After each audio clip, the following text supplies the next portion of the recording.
We are live. We are live.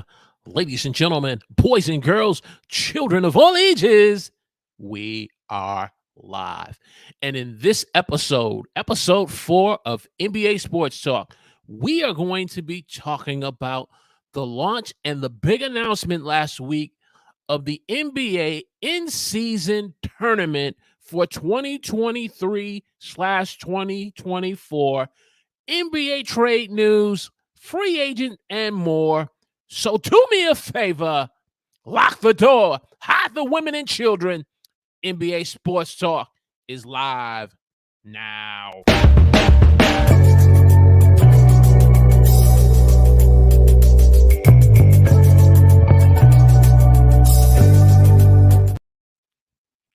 Praise the Lord, everyone. Welcome to the huddle.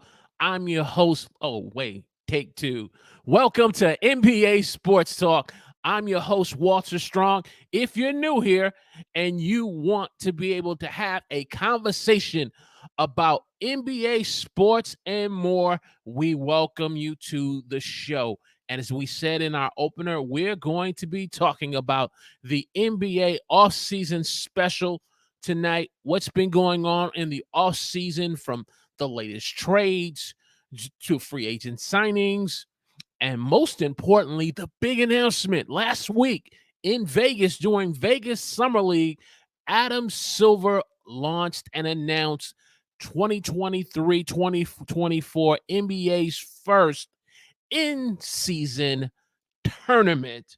30 teams competing for the first inaugural NBA in-season cup. Man, this is going to be exciting. And I tell you, even though the season has not even started yet, the simple fact of hearing that news, I don't know about you, but as an NBA fan, it's got me excited. So let me know where you're watching me from in the chat. Give me a hashtag Team Live in the chat. And if you're watching the replay of this episode of NBA Sports Talk, episode number 4, give me a hashtag Team Replay in the comments section. So without further ado, let's get into our content and talk about some of this off-season news that's been going on for the last few weeks in the NBA. I mean, I tell you, though the NBA Finals is come and gone, the NBA Draft is come and gone. Damian Lillard has made his trade request, and we're still waiting. But man, there's so much stuff going on in the off season that has the NBA front and center of us as NBA fans. Not just NBA Summer League, but we got news each and every day that's blowing up our notifications, that's got our emails basically going off, and all that and more. So let's get into some of the off-season news here. There we go. All right. So first of all, let's start with some latest trades that we haven't been able to really touch on since we launched the NBA Sports Talk show. But let's kind of touch on maybe a couple of trades that have already happened. The first three-way trade that was just recent this past week was the Boston Celtics trading Grant Williams to the Dallas Mavericks in a three-way trade. The Dallas Mavericks end up acquiring Grant Williams. The Celtics end up acquiring 2 second-round picks, and the Spurs end up receiving Reggie Bullock from the Mavericks. I believe this trade is a trade that really helps the Celtics. I think they're the winner of this trade, due to the fact that they had already signed Kristaps Porzingis from Washington.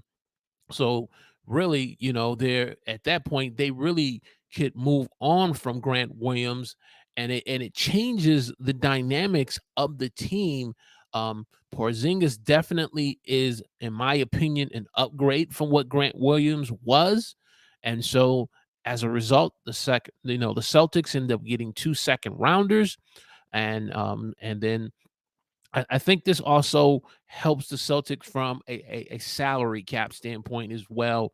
And Reggie Bullock goes to the Spurs, so the Spurs get some veteran leadership with over there with Victor Wembanyama. So they get some veteran leadership there. So that was the most recent three-way trade that just happened this past weekend. And then there, right, I want to say before free agency, this probably happened right before at the start of free agency, where the Brooklyn Nets traded Joe Harris, former 3 point champion, um, from the Brooklyn Nets to the Detroit Pistons. I think the Nets here also and the Pistons both won here because Joe Harris was on an inspiring contract, about 19.9 million.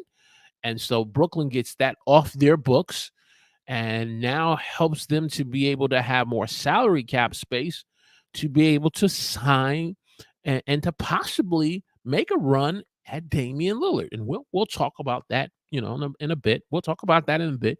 But it opens up some cap room for them so that even if they want to maybe make a run at Lillard, or just there's still some free agents out there so that they can kind of the Brooklyn Nets for most in part is in a rebuilding now.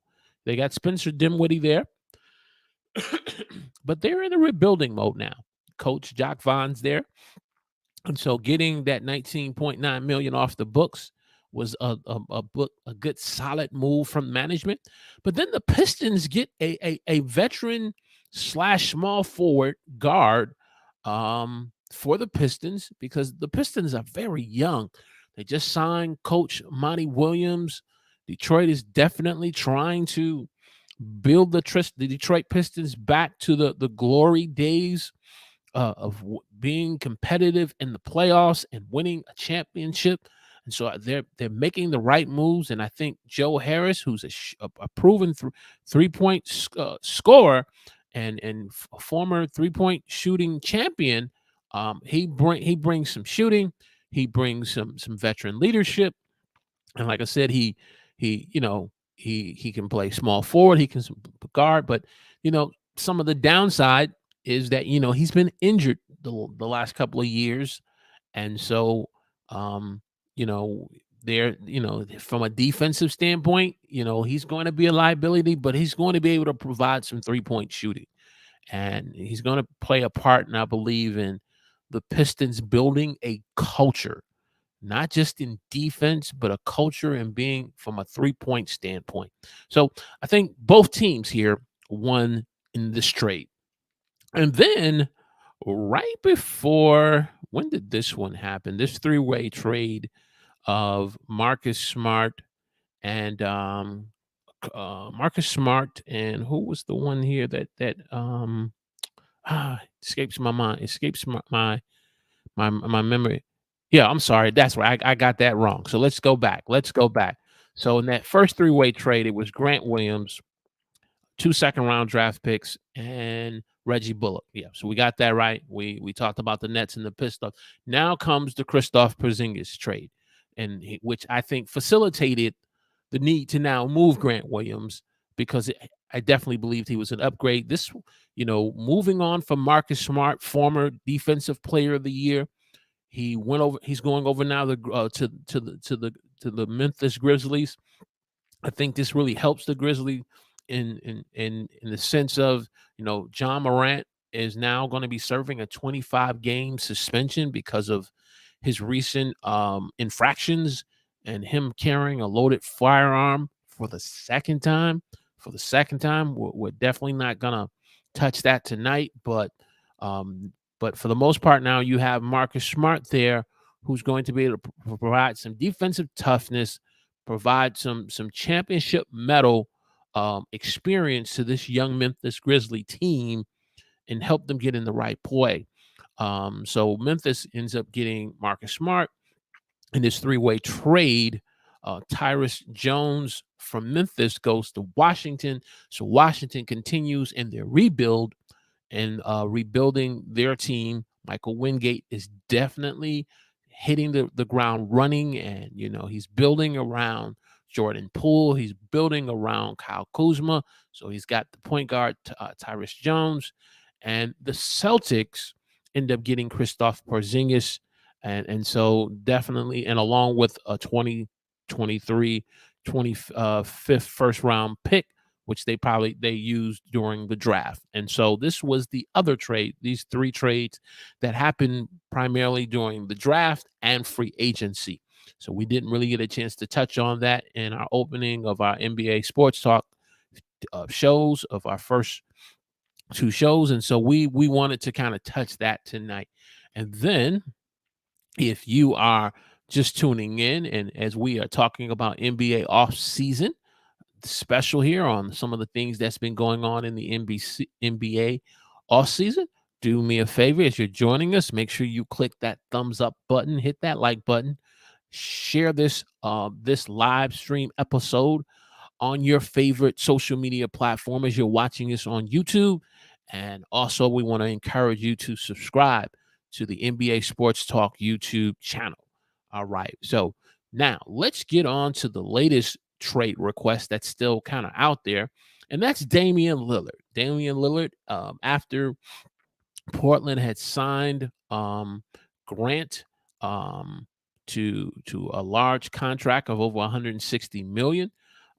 Damian Lillard made it known to the Portland Trail Blazers management that it was time for both parties now to move on. And recently I heard that his agent has basically been calling other teams that had interest in him other than just the Miami Heat, basically saying, hey, don't trade for Damian Lillard. If Portland comes to you saying we're looking to trade Damian Lillard to your team, he's not going to be happy.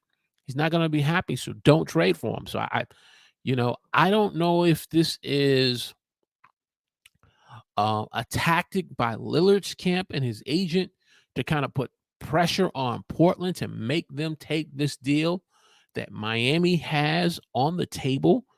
I'm hearing things like Tyler Hero in this trade, and definitely Portland wants Miami to take the Nurkic contract, which Portland desperately wants to get off their books, and they want to get back from Miami a ton of picks and also Tyler Hero.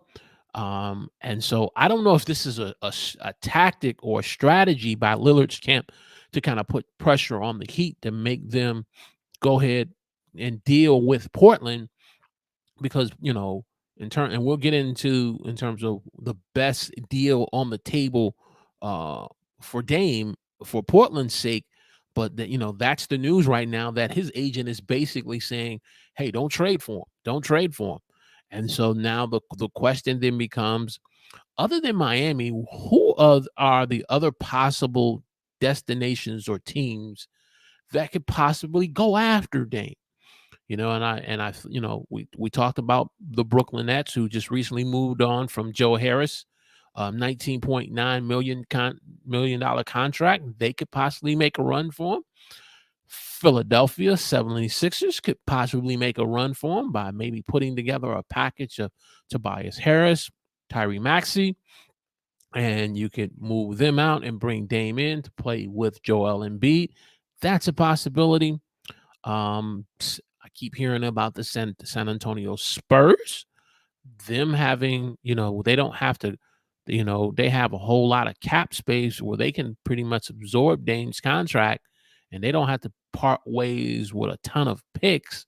So that's a possibility. And some have even said the possibility of the Los Angeles Clippers, which I don't see that. I really don't. I don't really see that as a destination for Dame. But to me, the deal that makes sense the most is the Miami Heat. That makes the most sense. The question now becomes, is Portland willing to take the deal on the table that Miami has put before Portland? And so Portland, certainly they have, they've had their chance in trying to put a championship competitive team each season, you know, um, around Dame, and they just have not been able to do it. They haven't been able to do it. Even when Portland ended up getting to the Western Conference Finals, they end up being swept by the Golden State Warriors. So they've had their shot. And so, do you, out of loyalty, as my man Kendrick Lamar said, out of loyalty, um, go ahead and move Dame to the destination and you take the offer? Or do you stick to your guns and find what's best for you? And so, the other important thing here is Dame doesn't have a no trade clause. He doesn't have a no trade clause, similar like how Bradley Beal had. He doesn't have a no trade clause. So Portland ultimately, yes, they should honor Dame's request, but at the same time, they have to look at what's best for them as an organization and try to help Dame get to the destination as well. So we'll keep our eyes on this latest thing here. We're talking tonight about the NBA offseason, in the last couple of weeks, from free agency to trades, the Damian Lillard trade request. And, now I want to pivot to the news that Adam Silver announced during the Las Vegas Summer League about the first inaugural NBA in season tournament. Man, this is exciting to hear. But before we kind of get in and dive into our main topic of the show this evening, want to say good evening to my good man, Mr. James Bush. What's up, sir? You have to get the best deal for the organization. I agree with you, man. I agree with you. You do, especially when he doesn't have um, a no trade clause. You add the fact that he has this large contract. He has this large contract, and he's 33 years old. He still can ball. He still can play, but no trade clause. 33 years old, and he has this large fat contract that a team has to put on their books. You know, though this his agent is kind of using this tactic to try to kind of push other teams interest away.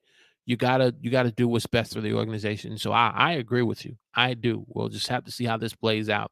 But the news of this past week, Adam Silver announcing on NBA Today on ESPN that during the Las Vegas Summer League, they're going to go ahead and start the in-season tourney. Man, this is exciting news as an NBA fan. This is going to start in November of 2023. Going to conclude sometime around December. This in-season tournament is going to. This tournament is going to be in what's called group play. So I'm really doing my homework and understanding how they're going to break this tournament down, similar like FIBA and World Cup group play tournaments, from what I understand. And you're going to have the regular round, you're going to have the knockout round, and then after the knockout round, you're going to have the final four in Vegas. You're going to have all 30 teams competing. All 30 teams competing. They have been, the groups have been established based on this past season's regular record. And so I think this definitely gives some motivation to the teams who who are who are at that playing stage. It also gives some motivation to some teams who for the most part haven't been making the playoffs. It's going to, give some motivation to the Orlando Magic. It's going to give some motivation to the Indiana Pacers, the Detroit Pistons. It's going to give some motivation to your New Orleans Pelicans. Maybe it may even motivate one Zion Williams to get on the court and start playing, who I call, James, the second coming of Greg Odom. I digress. Let's stick with the tournament. right for now. We'll deal with the Zion Williams second coming of Greg Oldham another time. But you have them all kind of put into groups based on the regular schedule, so it'll motivate maybe some Zion Williams, the Pelicans.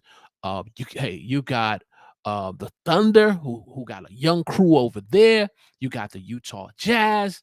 Man, all 30 teams coming together. Man, this is gonna be exciting. So let's get into.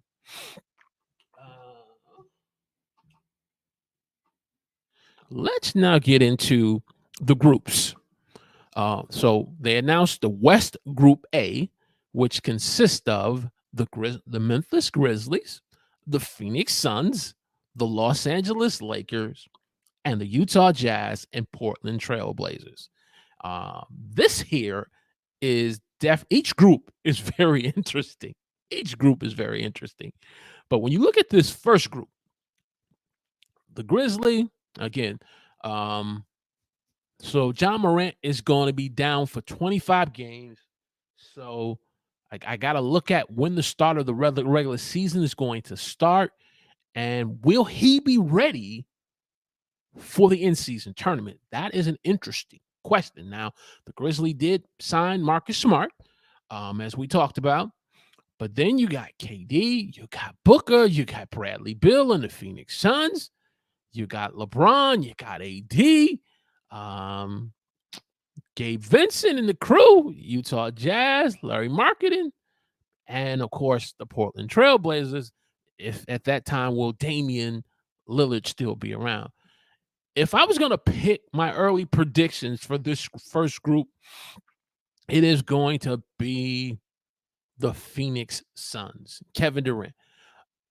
I think Kevin Durant and the Phoenix Suns are going to want to make a statement in this first inaugural in-season tournament. They're going to want to make a statement here. They're going to want to make a statement to set the tone on why they should be competing in the NBA Final Championship. I think this is a statement opportunity for them. As a runner-up, I would probably have to give the Lakers my second one. Let me know in the chat, in this first group, West Group A, who do you like?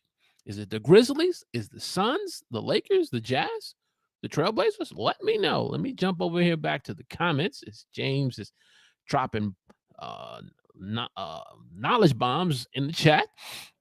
How do you think it will be? How do you think it will work with pro football in full season during this time? TV wise, that's a great question. That is a great question, because this is during November to December. Now, if they haven't announced exactly when it starts, but let's say it's going to start around Thanksgiving. Well, I'm gonna let you in on a secret, James. I started a petition for the Detroit Lions to be banned in playing Thanksgiving football games. So if the Lions are on, the tournament is good, because anyone who sees the Detroit Lions on Thanksgiving, they automatically say, check, win. We can put that in the win column. That's an automatic pick right there. So if the Lions are on Thanksgiving, I think the tournament is in a good spot. You add so-called America's team, Dallas Cowboys, with all their drama with Jerry Jones and Dak Prescott, I think they're good. But if the NFL tries to switch it around and give us some Patrick Mahomes and some Aaron Rodgers on Thanksgiving, then I think the tournament is in for a hard run if they really try to change it up.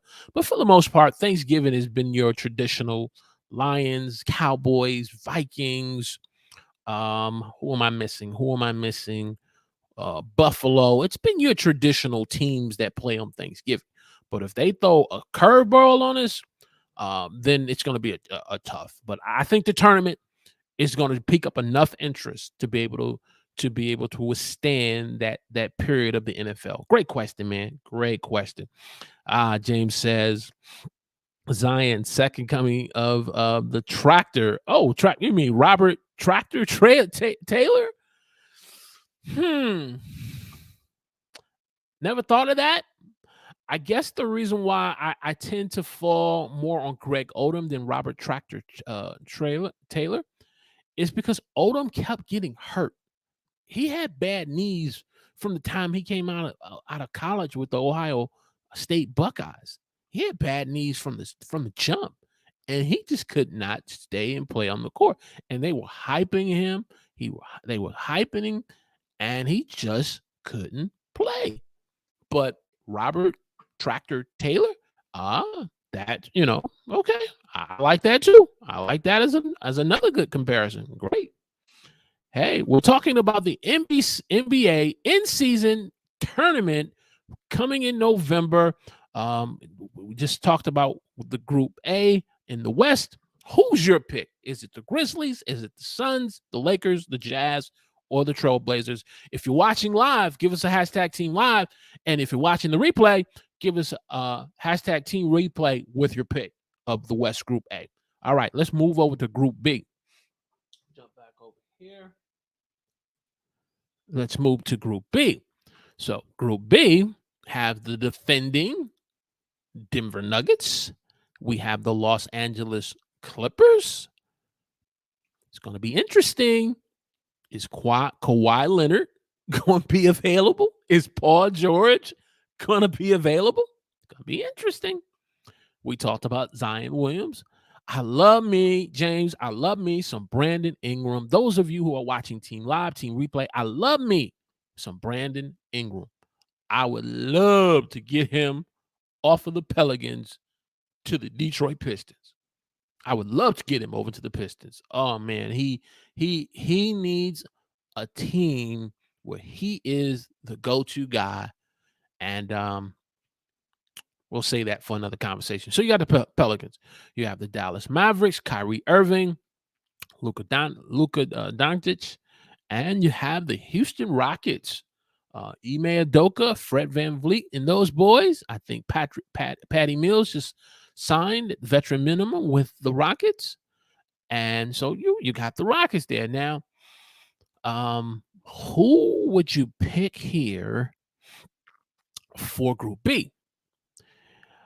My first choice would have to be the defending champions, the defending champions, the Joker, two-time MVP, Jamal Murray, Aaron Gordon, and that crew there. You got to pick them as the favorites in this group. But if I had to pick a dark horse, for Group B, it would be the Dallas Mavericks and Kyrie Irving and Luka Doncic. They would be my dark horse, but have to give the nod to the Nuggets. Let's go to Group C, West Group C. The West Group C has the Sacramento Kings, who had a great year winning the Pacific Division under Mike Brown, Coach of the Year. Sacramento Kings, Darren Fox and Sabonis. You have the Golden State Warriors, Steph Curry, Klay Thompson, Draymond Green, Steve Kerr. You have the Minnesota Timberwolves.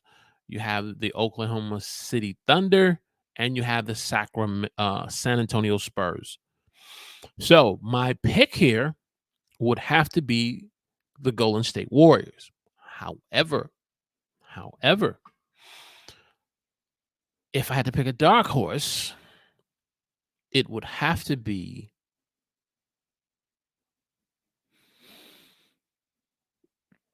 and I'm not a betting man. But if I had to pick one, it would have to be the Sacramento Kings, because I'm torn between the Oklahoma City Thunder and the Kings. But the Kings would be my dark horse. The Warriors would be my pick for Group C for the West. So that's your three groups in the West. Hey, do me a favor, click that thumbs up button, hit that like button, hit that share button. And if you haven't subscribed to the NBA Sports Talk YouTube channel, I want to encourage you to subscribe to the channel. We talk NBA sports and more from the fans' perspective. We're not talking from from the the athlete, former or current perspective. We're not talking from the radio or TV personalities perspective. We're talking NBA sports from your perspective, the fan. So make sure you subscribe to the channel. All right, let's get to East Group A, and then we're gonna jump over to some more comments. We'll finish this out. Group A is the Philadelphia 76ers. Joel Embiid, MVP. Is James Harden going to finish out the season with the Sixers? That's what I'm hearing, because there is no trade market for this guy. And if I hear another ESPN personality mention the New York Knicks one more time, man, I'm going to jump in the car to Connecticut or even down there in New York. I don't want James Harden nowhere near the Knicks. I digress. The Cleveland Cavaliers. You got the Atlanta Hawks with Trae Young. You have the Indiana Pacers, Tyrese Halliburton, and your Detroit Pistons themselves. And so my dark horse, let's start with my dark horse. My dark horse, I'm going with the Pistons. Yep. I'm going with the Pistons. Going with the hometown. But my team that I have to pick is going to be the Atlanta Hawks and Trae Young. I don't think the Sixers, with all what they got going on, are going to pull off this in-season tournament to come out of Group A. I don't think it's going to happen. I really don't. So my Pistons, my dark horse. My Hawks at the Atlanta Hawks are the favorite to come out of Group A. Group B, we're moving right along, keeping them out of time here.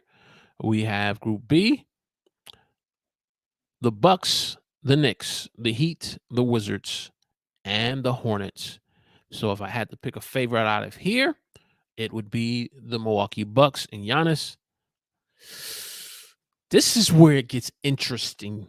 Those of you who are watching live and watching replay of this episode of NBA Sports Talk, we're talking about the NBA season Offseason. We're talking about the first inaugural in-season tournament. Here's where it gets interesting from a dark horse perspective.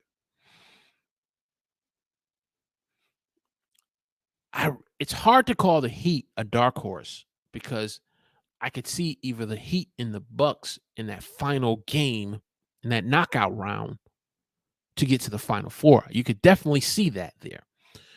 But if I had to pick a dark horse, other than the Heat and the Bucks, it would have to be the New York Knicks, because I believe the Bucks and the Heat are going to be right there. But I think the Bucks are going to be ultimately the favorites to come out of Group B. I think the Heat really approach, and I could be wrong. I could be wrong here. I could be wrong. Would love to get your take. I think the Heat are thinking more of, let's get back to the finals. I think that's all they're thinking about right now. Let's get back to the NBA finals and let's take care of business. The in-season tournament, I don't think, is what's important to them. The finals are important to them. So we'll see. We will see. Then let's jump over to Group C, and we're going to get into the comments. Your comments here. Group C from the East is the Boston Celtics, the Brooklyn Nets, the Toronto Raptors, the Chicago Bulls, the Orlando Magic. The Nets, the Raptors, the Bulls, the Magic, all could be dark horses. I don't even know who to pick. I don't. I don't. I just don't. But my favorite coming out of Group C is going to be the Celtics. So my question to you, what do you think? What do you think who do you think will win the first NBA in-season tournament? Let me know in the chat or the comments section. We're going to talk more about this on Thursday's night edition of NBA Sports Talk. We're just kind of scratching the surface here. So we're going to talk more about it, but I would love to get in the chat your pick to win it all, or better yet, give me your final four. I know it's early. Give me your final four of those groups. And like I said, we're going to talk more about this on Thursday's edition. So let's do this. Let's jump over to the chat for the few minutes that we have. James, I really appreciate you being here here on NBA Sports Talk this evening. So let's get over to some comments. I mean, you've been dropping some serious comments in the comment section. Man, you see, that's gotta move back. Okay, boom. All right, here we go. We talked about Zion tragic. Okay, so James has the Suns in Group A, Group B, the Nuggets. Okay, we agreed there. And then Group C, your sleeper is the Thunder. Watch out. Yes, that man better not sleep on the Thunder. They are definitely slowly coming, just like no one kind of really saw the Grizzlies emergence in these last 2 years. And I think the Thunder are slowly making a push, putting a team together like how they were competitive back in the days of Kevin Durant, Russell Westbrook, and the rest of those boys. So they are definitely a sleeper. James goes on to say, in Group A, the Cavaliers. Group B, Milwaukee, of course. would have it no other way, right, James? No other way. The Nets. You like the Nets here in Group C. Okay. All right. I hear you. I hear you. And then we have your final four is Denver, the Lakers, the Bucks.